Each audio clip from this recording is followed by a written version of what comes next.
10-minute deep dive into a book. Today, we're reading The Moon and Sixpence. Mark Twain once said, "The two most important days in your life are the day you are born and the day you find out why."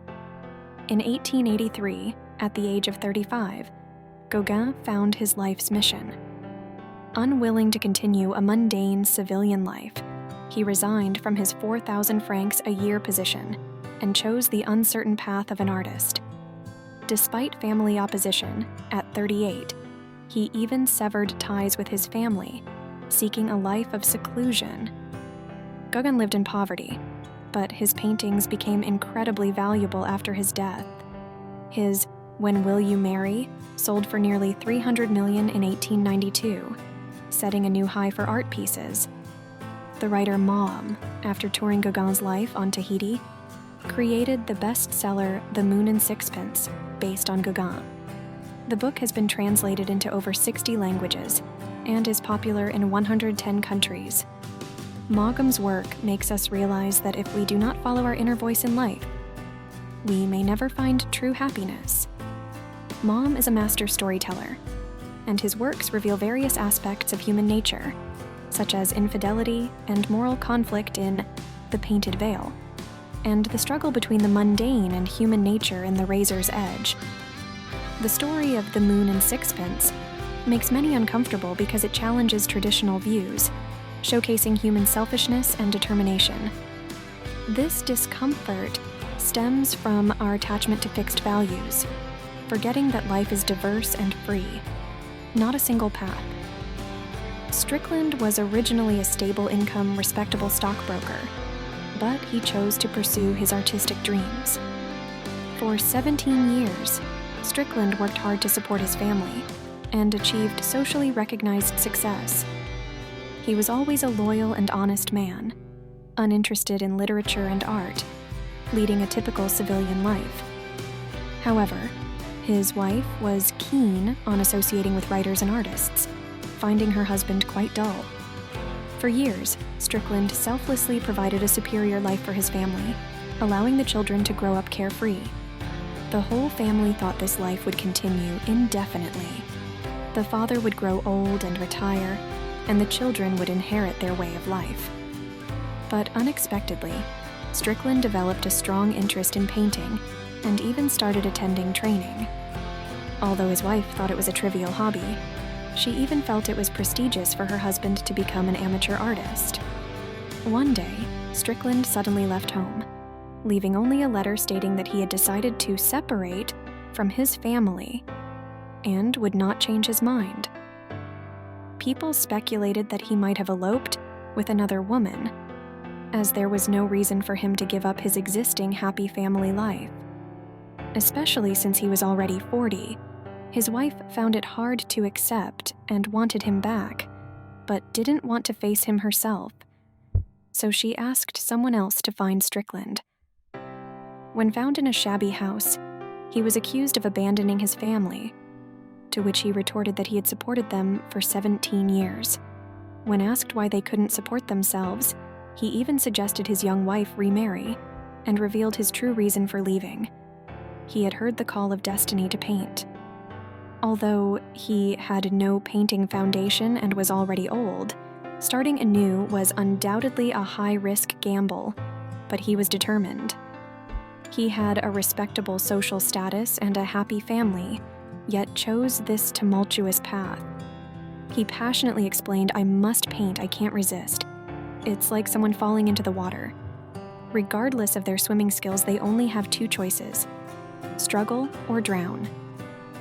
Many might think that abandoning his family for painting was extremely selfish because he didn't consider his family's feelings.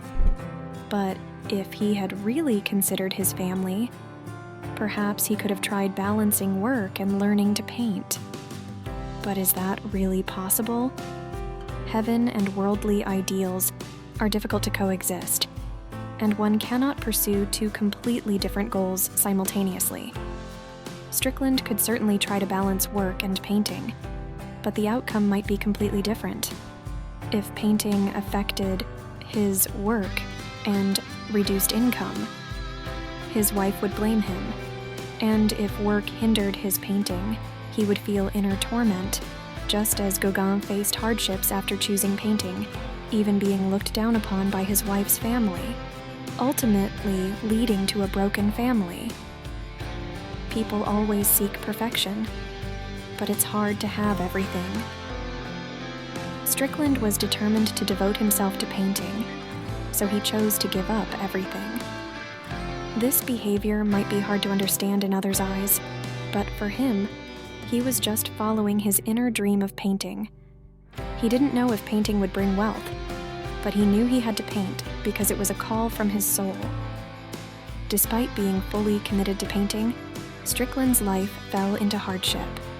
He was poor and almost became a wanderer, with a disheveled appearance, red beard, and long hair, and his body was emaciated.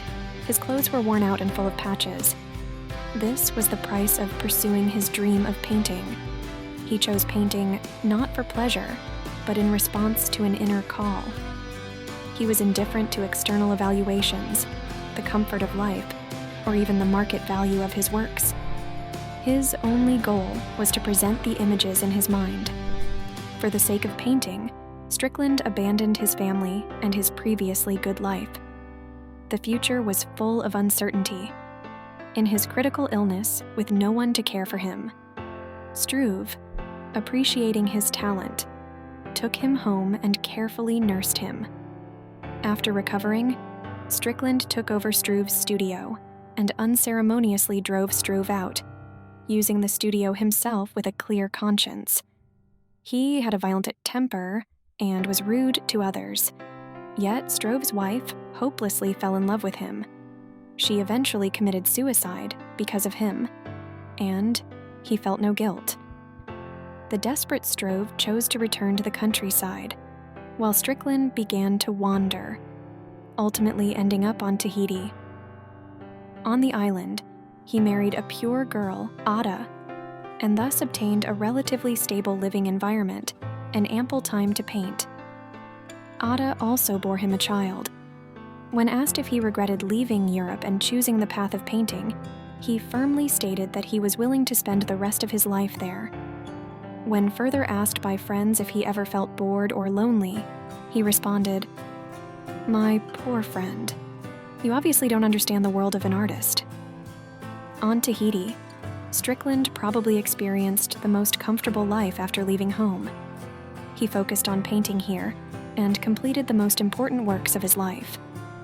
However, a few years later, he died of leprosy, having gone blind a year before his death, unable to see the world again. He often sat quietly for hours in his painting room, deeply immersed in his inner world. After his death, friends walked into his studio, saw the paintings on the walls, and exclaimed, "Oh my God, he was a genius." After his death, Ada burned down his painting room, including the murals he painted on the walls. As he passed away, people began to realize his genius. Those who had once bought his paintings for a few francs were now reselling them at prices soaring to tens of thousands of francs. How to evaluate Strickland? In a world where everyone pursued material life, he chose to look up and chase his deepest dreams.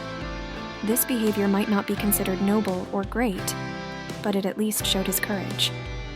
His courage stemmed from a universally accepted value system where most people are molded to conform. But Strickland dared to listen to and follow his inner calling. He looked up and saw something deeper and broader than material life. For this pursuit, he gave up his previously comfortable living conditions and the family happiness seen by the worldly. He painted purely out of inner love and necessity, not for material returns. He might not have been a competent husband or friend, or even a person who conformed to social norms, but he was always true to himself. No matter how the outside world judged or influenced him, he steadfastly moved forward on his own path. Einstein once said that those who have truly experienced freedom cannot tolerate any form of restraint. For Strickland, his inner passion was like a blazing fire, and his works were the light emitted by this flame. Why were Strickland and Gauguin so obsessed with painting? I think it's because they found their destiny. So what is destiny? In The Alchemist, there's a quote that explains this concept well.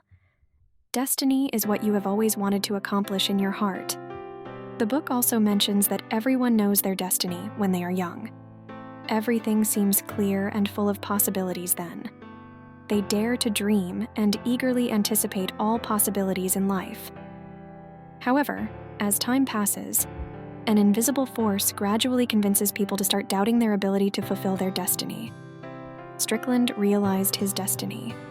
Gauguin once said, "I started too late, and the pressure is heavy. By artistic standards, I am a complete failure." But he also firmly believed that his efforts and pursuits had immeasurable value. In today's society, full of various rules trying to mold people into conformists, those who refuse to submit to these rules often become the shining lights of society. Today, we recognize Gauguin and Van Gogh as great painters, yet their initial identities were completely different.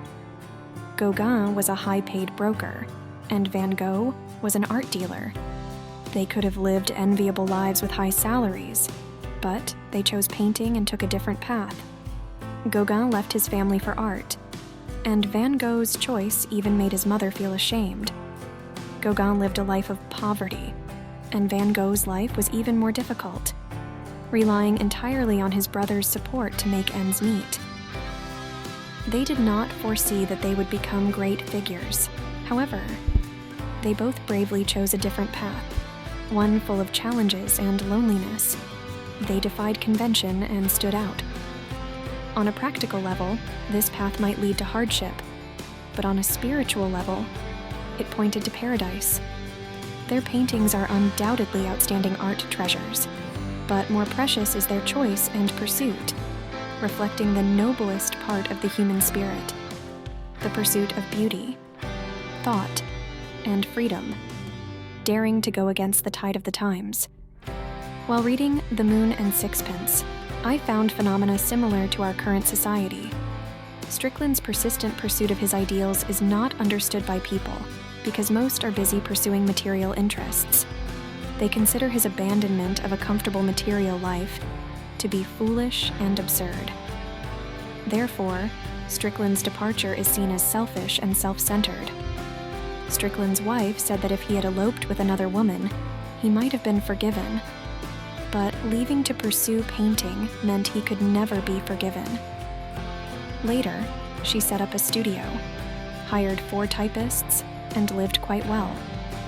However, she still insisted that a graceful woman should not earn her living. In this environment, spiritual pursuits are seen as foolish, and pursuing ideals is viewed as selfish because many people live this way.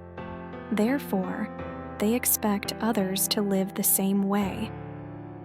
The book has a passage that reads, "Each of us is alone, as if imprisoned in our own iron tower. We can only convey our thoughts to the outside world in certain ways, but these ways do not have fixed meanings. Therefore, the messages they convey are vague and uncertain. We long to share our inner treasures with others, but others may not understand or accept them, so we are destined to be lonely travelers. Even if our bodies are close, our souls are isolated from each other. We cannot fully understand others, nor can we be fully understood by others. When certain things are not understood, the problem lies not in the things themselves, but in the world we are in. Similarly, if you pursue your dreams, but do not receive understanding from others, it is not your dreams that are problematic, but the environment." That's the end of our discussion on The Moon and Sixpence.